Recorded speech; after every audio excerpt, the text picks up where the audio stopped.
लेव्य व्यवस्था अध्याय 5 पाप बलि के कारण। यदि कोई साक्षी होकर ऐसा पाप करे कि शपथ खिलाकर पूछने पर भी कि क्या तूने ये सुना अथवा जानता है, और वह बात प्रकट न करे, तो उसको अपने अधर्म का भार उठाना पड़ेगा। और यदि कोई किसी अशुद्ध वस्तु को अज्ञानता से छू ले, तो चाहे वह अशुद्ध बनैले पशु की, चाहे अशुद्ध घरेलू पशु की, चाहे अशुद्ध रेंगने वाले जीव जंतु की लोथ हो, तो वह अशुद्ध होकर दोषी ठहरेगा। और यदि कोई मनुष्य किसी अशुद्ध वस्तु को अज्ञानता से छू ले, चाहे वह अशुद्ध वस्तु किसी भी प्रकार की क्यों ना हो, जिससे लोग अशुद्ध हो जाते हैं, तो जब वह उस बात को जान लेगा तब वह दोषी ठहरेगा। और यदि कोई बुरा या भला करने की बिना सोचे समझे शपथ खाए, चाहे किसी प्रकार की बात वह बिना सोचे विचारे शपथ खाकर कहे, तो ऐसी बात में वह दोषी उस समय ठहरेगा जब उसे मालूम हो जाएगा।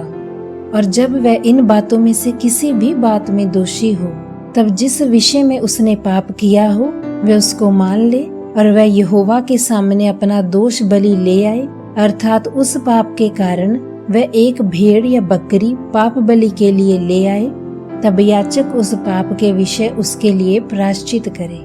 और यदि उसे भेड़ या बकरी देने की सामर्थ्य ना हो, तो अपने पाप के कारण 2 पंडुकी या कबूतरी के 2 बच्चे पाप बलि चढ़ाने के लिए यहोवा के पास ले आए।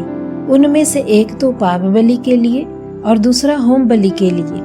और वह उनको याजक के पास ले आए, और याजक पाप बलि वाले को पहले चढ़ाए, और उसका सिर गले से मरोड़ डाले पर अलग न करे। और वह पाप बलि पशु के लहू में से कुछ वेदी की अलंग पर छिड़के, और जो लहू शेष रह जाए वह वेदी के पाए पर गिराया जाए, वह तो पाप बलि ठहरेगा। और दूसरे पक्षी को वह विधि के अनुसार होम बलि करे, और याजक उसके पाप का प्रायश्चित करे, और तब वह क्षमा किया जाएगा। और यदि वह 2 पंडुकी या कबूतरी के 2 बच्चे भी न दे सके, तो वह अपने पाप के कारण अपना चढ़ावा एपा का 10वां भाग मैदा पाप बलि करके ले आए। उस पर ना तो वह तेल डाले और ना लोबान रखे, क्योंकि वह पाप बलि होगा।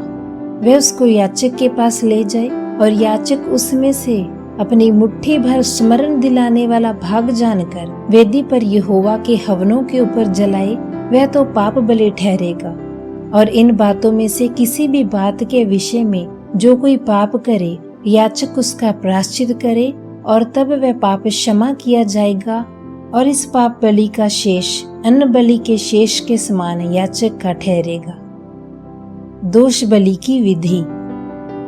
फिर यहोवा ने मूसा से कहा, यदि कोई यहोवा की पवित्र की वस्तुओं के विषय में भूल से विश्वासघात करे और पापी ठहरे, तो वह यहोवा के पास एक निर्दोष मेढ़ा दोष बलि के लिए ले आए। उसका दाम पवित्र स्थान के शकेल के अनुसार उतने ही शकेल रुपए का हो जितना याजक ठहराए।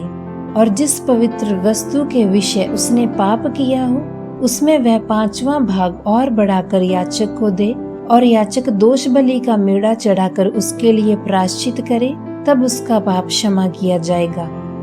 और यदि कोई ऐसा पाप करे कि उन कामों में से जिन्हें यहोवा ने मना किया है किसी काम को करे, तो चाहे वह उससे अनजाने में हुआ हो, तो भी वह दोषी ठहरेगा, और उसको अपने अधर्म का भार उठाना पड़ेगा। इसीलिए वह एक निर्दोष मेढ़ा दोष बलि करके याजक के पास ले आए। वह उतने ही दाम का हो जितना याजक ठहराए, और याजक उसके लिए उसकी उस भूल का जो उसने अनजाने में की हो प्रायश्चित करे, और वह क्षमा किया जाएगा। ये दोष बलि ठहरे, क्योंकि वह मनुष्य निसंदेह यहोवा के सामने दोषी ठहरेगा।